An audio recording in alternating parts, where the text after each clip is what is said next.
자, 안녕하십니까. 2025학년도 1학기 2차 지필평가 앞두고 사회문화 나눠드린 학습지 33페이지에서 34페이지까지 시험 문제 한번 같이 풀이 좀 해보고 간단하게 시험 팁 좀 드리도록 하겠습니다. 자, 먼저 내가 지난번에 밤마다 좀 다른데 총 문제 수는 27문제입니다. 총 27문제, 객관식 수문제, 서술형 7문제 이렇게 제출할 예정이고요. 끝까지 잘 들으시면은 다들 복이 있으실 겁니다.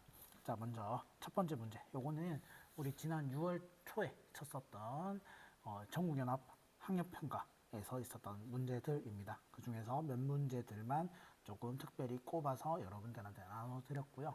한번 직접 풀어보시고 나서 풀이 영상 보는 거를 추천드릴게요. 자, 1번. 자, 1번 문제 같은 경우에는 바로 자연현상과 사회문화 현상을 비교하는 그런 문제입니다. 그래서 읽어보시면은 기억, 포도당은 체내의 조직에 에너지를 공급한다 라고 하는 요 기억은 바로 자연현상에 해당하는 것이고요. 니은 탄수화물의 함량이 높은 밥이나 빵을 섭취할 때 요거는 사람이 하는 거라 가지고 사회문화 현상입니다. 디귿 혈당이 상승하면은 인슐린이 촉진된다. 요거는 사람이 하는 게 아니라 자연적으로 일어나는 거죠. 자연현상. 식사 후 리을 20분 이상을 걷는 것을 추천한다. 요거는 사람이 하는 거라서 사회문화 현상입니다. 그래서 자 보면은 기억 디귿은 자연현상, 리을은 사회문화 현상이라는 것을 우리가 알게 되면은 어렵지 않게 풀 수 있습니다. 자 기억 1번 기억과 같은 현상 자연 현상은 당위법칙을 따른다. 당위법칙 같은 경우에는 당위법칙은 사회문화 현상에서 하는 겁니다. 2번 사회문화 현상은 몰가치죠. 아니죠. 가치 지향적이죠. 3번 자연현상은 개연성의 원리 아니죠. 개연성의 원리와 함께 특수성도 뜹니다. 4번 사회문화 현상은 보편성과 특수성이 공존한다.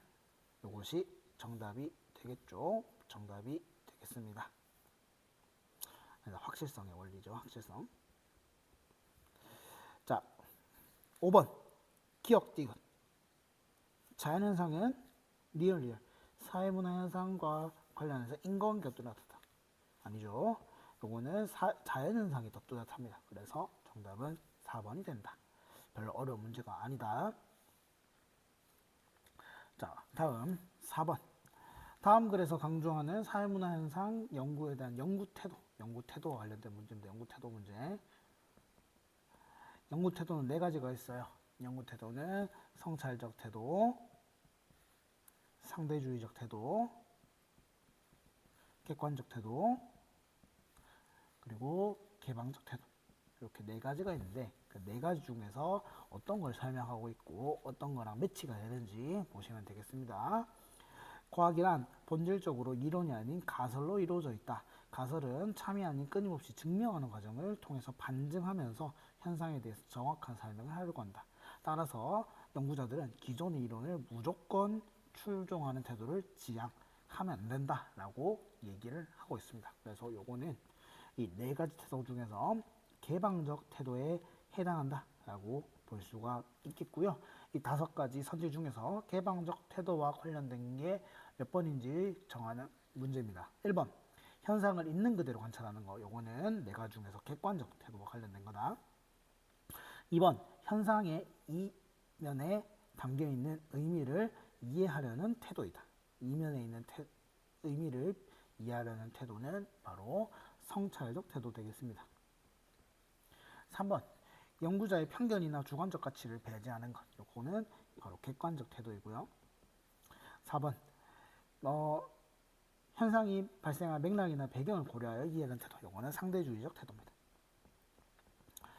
5번 연구 결과에 대해서 다른 사람의 비판을 허용하는 거. 이것이 바로 개방적 태도이고 정답 되겠습니다. 6번. 6번은 우리 어떤 거냐면은 바로 지위, 역할, 그리고 사회화. 우리 앞에서 배웠었던 그 내용들을 엮여져 있는 문제입니다. 그래서 이것들이 각각의 어떤 거에 해당하는가에 대한 문제가 되겠습니다. 자, 기억. 1번 역할 갈등. 역할 갈등은 갑이 가지고 있는 여러 가지 역할들 혹은 역할들 사이에서 그런 역할 수행해야 되는 행동들 사이에서 갈등을 가지는 것이 역할 갈등인데 한국으로의 이주를 고민하는 것은 역할 갈등에 해당하지 않고요. 다음 디귿은 예기 사회가 하가 아닌 제사회화. 자, 디귿 한국의 언어와 문화에 대한 강좌를 수강하다. 요거는 바로 한국으로 이동하기 위해서 미리 준비하는 과정이죠. 그렇기 때문에 요거는 예기 사회화입니다. 미리 앞으로 있을 일에 대비해서 미리 준비하는 거니까 예기 사회화입니다. 자, 미음 남편은 성취주의가 맞죠? 성취주의는 내가 노력을 해서 얻게 되는 겁니다. 참고로 요거랑 반대되는 개념은 성취주의가 아니라 귀속주의인데 남편은 귀속주의가 아니라 성취주의입니다. 자, 리얼, 비읍 행복한 결혼생활. 이건 역할에 대한 보상이 아니라 보상이 주어지는 것은 역할에 대한 보상이 주어지는 게 아니라 역할 행동에 대해서 보상이 주어지는 거야. 역할이랑 역할 행동이랑 다른 거다. 이런 보상이나 혹은 제재가 있는 거는 역할 행동에 대한 보상이나 제재가 일어나야지 그거 자체로 일어나는 역할에 대해서만 일어나면은 안 된다. 자, 5번.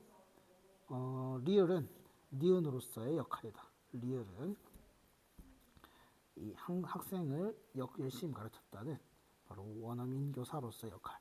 이것도 역할이 아니라 역할 행동입니다. 그래서 정답은 3번. 자, 5번. 8번. 8번 같은 경우에는 우리 앞에서 배웠었던 사회 집단, 사회 조직, 요거 관련된 유형, 어떤 유형에 속하는가, 그거 배웠었던 것들 적용하는 문제입니다. 같이 한번 풀어보자면은 기억은 비공식적 규범에 대한 통제가 주로 이루어진다. 또래 집단은 바로 비공식적 규범에 의해서 통제가 이루어지는 거죠. 정답 1번입니다.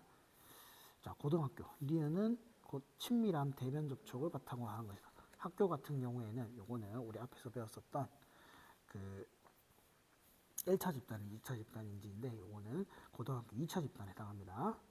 친밀한 대면 접촉은 1차 집단인데 요건 아니야. 3번. 대학교 내 문학 동아리. 대학교 내 문학 동아리 같은 경우에는 본질 의지가 아니라 선택 의지에 의해서 형성된 집단인 선택 의지에 따라서 된 거인 이익사회입니다. 이익사회. 그래서 틀렸고요. 리얼은 갑의 내 집자이자 중거 집단이자 아니죠. 이 사람은 여기에 별로 안 다니고 싶죠. 소속감도 없고 자기가 그런 중거도 없죠. 그렇기 때문에 틀린 말입니다. 청중은 사회 집단이 아니죠. 그렇게 분석을 하시면 되겠다. 근데 잠깐만 여기 기억, 니은, 디귿, 리을, 미음을 사회 집단으로 한번 사회 집단 유형으로 구분해 보려면은 먼저 기억, 또래 집단 같은 경우에는 바로 1차 집단이자 공동 사회에 해당한다라고 볼 수 있겠고요. 니은인 고등학교 같은 경우에는 2차 집단이자 이익사회에 해당한다고 볼 수 있겠고요. 디귿인 대학 내 동아리 같은 경우에는 바로 2차 집단이자 이익사회. 뭐 또 추가로 얘기하자면은 비공식 조직이라고 볼 수 있겠죠. 그러니까 비공식 조직이니까 당연히 자발적 개사체입니다. 리얼인 세모세모 출판사 같은 경우에는 바로 2차 집단에 해당하고요. 이익사회고 공식 조직에 해당한다. 그 다음에 아까 전에 미음, 청중은 사회집단이 아니다 라고 하는 것도 같이 매치해서 기억해 주시면 좋겠습니다. 이런 식으로 각각의 이런 여러 사회 조직에 대한 설명이 있을 때 그 사회 조직이나 사회 집단이 어떤 유형에 속하는지도 같이 매치시켜서 기억을 해주시면 좋겠습니다. 이러한 능력이 있어야 된다는 거다 너희들이. 자, 다음 9번으로 넘어왔어. 9번. 9번으로 넘어오면은 이제 이 문제 같은 경우에는 우리 그 연구 방법에 대한 문제다. 연구 방법, 양적 연구, 질적 연구, 그리고 그 속에서 있는 여러 가지 자료 수집 방법 있죠. 질문집법, 면접법, 문헌조사법 등등등, 문헌연구법 등등 있죠. 그 관련된 건데 그 중에서 특히나 우리 실험법과 관련된 내용이다. 실험법. 연구작업은 정보통신기술 활용 교육이 청소년의 과학 이해도를 향상시킬 거라는 가설이 있으면은 어떤 것이 독립 변인이고 어떤 것이 종속 변인인지를 알아야 돼. 여기서 보면은 쉽게 말해서 독립 변인은 원인이 되는 거고 종속 변인은 결과가 되는 거야. 그러면 이 가설에서는 요게 바로 원인이 되는 독립 변인이고 이 활용 교육으로 얼마나 과학 이해도가 향상되는가. 요것이 그 결과가 되는 종속 변인입니다. 그렇기 때문에 1번은 틀린 말이고요. 블라블라블라블라.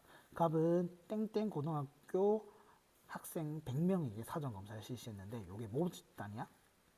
아니지. 여기 보면은 청소년들의 과학 이해도니까 모집단은 청소년이고요. 이 니은 땡땡 고등학교 학생 100명은 표본이라고 볼 수 있습니다. 표본 집단. 자, 그래서 사전검사 실시하여 각각 50명씩 A, B로 구분하였대. A 집단은 평소와 같은 방식으로, B 집단은 애니메이션 활용하는 방식으로 했대. 그러니까 A는 아무것도 안 하는 통제 집단이고 B는 우리 그 알고 싶은 결과를 처치하는 실험 집단이라고 볼 수 있겠죠. 그래서 정답은 3번입니다. 미음 이 갑이 제작한 애니메이션을 활용한대. 요거는 종속 변인의 변화를 측정하는 것이 아니라 독립 변인을 처치하는 겁니다. 그래서 틀렸고요. 그다음에 A 집단보다 B 집단이 높았다. 그러니까 실험 집단이 더 높았대. 실험 집단이 높았기 때문에 이 향상도가 더 다시 정보통신기술 활용 교육이 과학 향상 이해도를 향상시킨다라는 말이 맞는 말이 되는 거잖아, 그렇지? 그러니까 요거는 기각하는 근거가 되는 게 아니라 수용하는 근거가 됩니다. 그래서 틀렸습니다. 다음 15번은 우리 일탈이론 비교하는 문제입니다. 그 중에서 머튼, 차별교제 이론, 낙인 이론 구분하는 거야. 자, 첫 번째 질문 볼게. 사회 구조적 요인에 초점을 두고 일탈 행동을 설명한다. 사회 구조적 요인. 사회 구조적 요인에 초점을 두는 것은 바로 아노미 이론입니다. 머튼과 디루켐의 둘 다. 근데 여기서는 이제 머튼만 있으니까 A는 머튼의 이론이 되겠죠.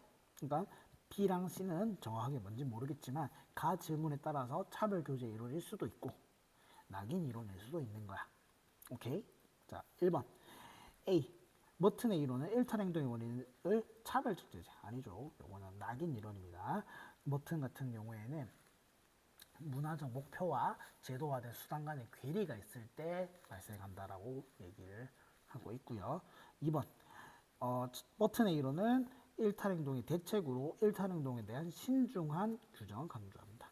이것도 바로 낙인 이론입니다. 그래서 틀렸고요. 가에 타인과의 상호작용이 일탈행동에 영향을 미치는 다시 타인과의 상호작용이 일탈행동에 미치는 영향을 강조하는가. 그러니까 여기서 핵심은 바로 상호작용입니다. 상호작용. 근데 이 상호작용으로 여기서 묻고 싶은 거는 상호작용으로 차별교제 이론과 낙인 이론을 구분할 수 있냐 이거야. 구분할 수 있니? 아니죠. 이 차별교제 이론과 낙인 이론은 모두 다 타인과의 상호작용으로 일탈행동을 설명하려고 합니다. 그러니까 3번이 다시 가에 이 문장은 들어갈 수 없습니다. 3번 틀렸고요. 4번 가에 2차적 일탈 발생 과정에 주목하는가. 요게 들어가면은 예를 대답한 B는 낙인 이론이 되고 아니오에 들어가는 C는 차별교제 이론이 되죠.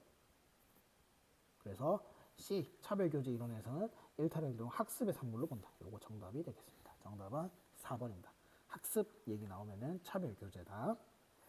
자, 5번 B가 일탈행동에 대한 대책으로 일탈자와의 접촉 차단을 강조한다면, 그러니까 요거는 B는 차별교제 이론이란 거야.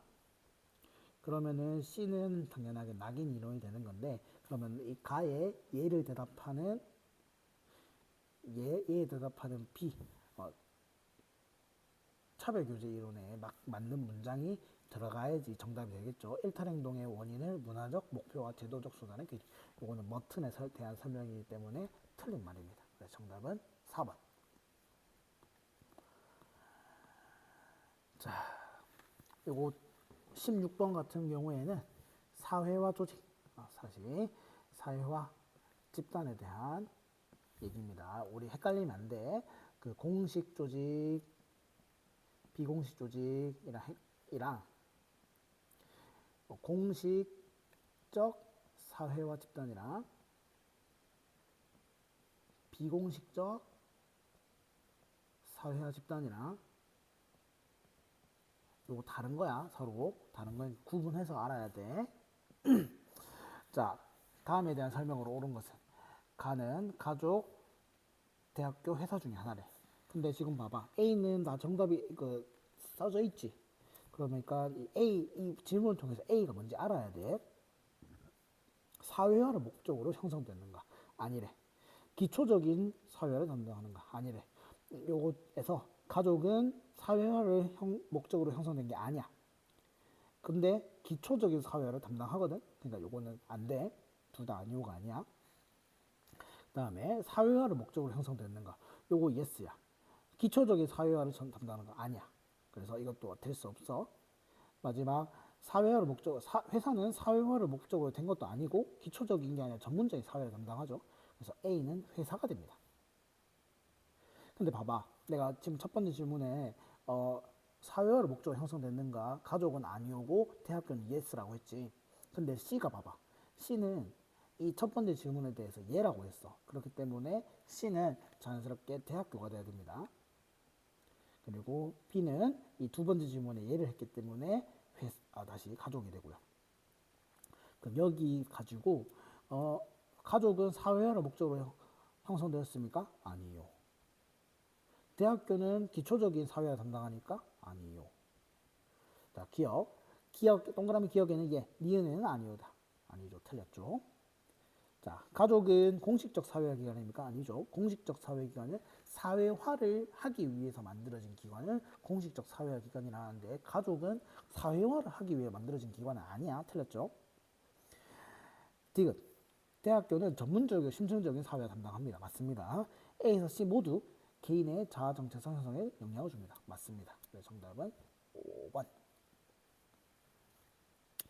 자, 마지막 17번. 마지막 17번.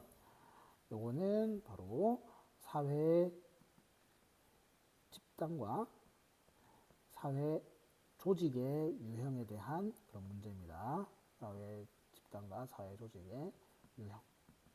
그래서 공식 조직, 비공식 조직, 자발적 교사 중에 하나래. 자, 같이 한번 보자면은 A는 C를 전제로 하는 형성되는 건가? 이거는 여기서 알 수 있는 거는 A는 C를 전제로 하는 거래. 그러니까 요 공식 조직, 비공식 조직, 자발적 결사체에서 비공식 조직은 반드시 공식 조직 있어야지만 만들어질 수 있거든. 그래서 A는 공식 집단 조직, C는 A는 비공식 조직, C는 공식 조직이야. 모든 A는 B에 해당하는 것. 즉 벤 다이어그램으로 따지자면은 모든 A는 B에 포함되는가? 요 말인데, 그렇기 때문에 B는 자발적 결사체야. 자발적 결사체.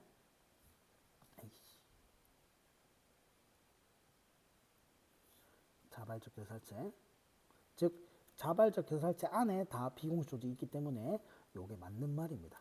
자, 마지막. 모든 자발적 결사체는 비공식 조직 또는 공식 조직에 반드시 속하는가? 아닙니다.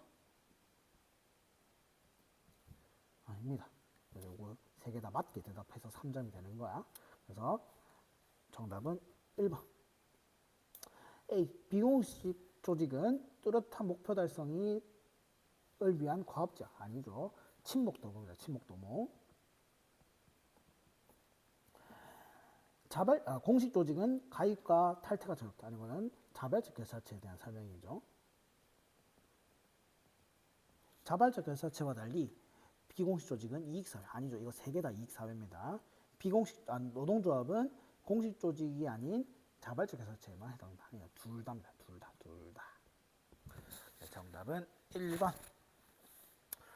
내가 이 문제들을 풀이해 주는 건 다 이유가 있겠죠.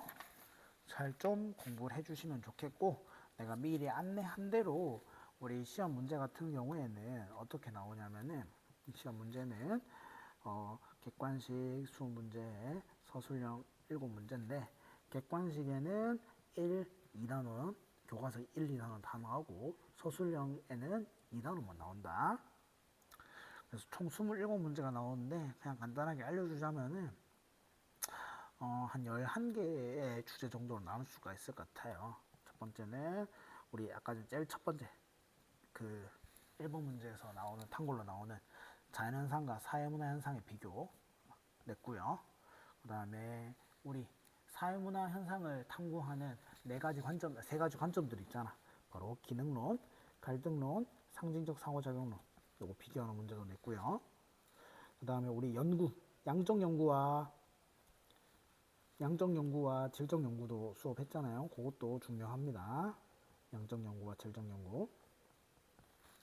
그 다음에는 우리 다양한 자료 수집 방법. 이것도 중요합니다. 요 세 문제. 그 다음에 아까 전에 4번 문제로 얘기했었던 연구 태도도 시험 문제로 냈고요. 그 다음에 우리 사회와 개인 간의 관점, 어느 걸 더 중요시 여기는가 보는 명목론과 실제론. 요거 비교하는 것도 2문제 냈습니다. 그 다음에는 이제 사회와 관련된 문제도 냈고요. 우리 지위와 역할. 요거 관련된 문제도 2문제 냈습니다. 그 다음에 우리 제일 중요하게 내가 가르쳤었던 사회 집단과 사회 조직의 유형들 있잖아. 요거 관련된 문제도 많이 냈습니다. 그 다음에는 관료제와 탈관료제 관련된 문제도 냈고요. 마지막으로 일탈이론 4가지 있잖아. 요거 관련된 문제도 이렇게 내서 총 27문제 내었다 라고 하는 거 체크해 주시면서 공부해 주시면 좋겠습니다. 범위가 많다면 많고 얼마 안 된다면 얼마 안 되거든. 여러 가지 학습지에서 내준 문제들 많이 풀어보고 기출 문제 같은 것들 많이 체크해 보시면은 시험 문제 푸는데 많이 도움이 될 것 같습니다. 오늘은 여기까지 하고 하겠습니다. 다들 열심히 기말고사 대비할 수 있으면 좋겠습니다. 이상 끝.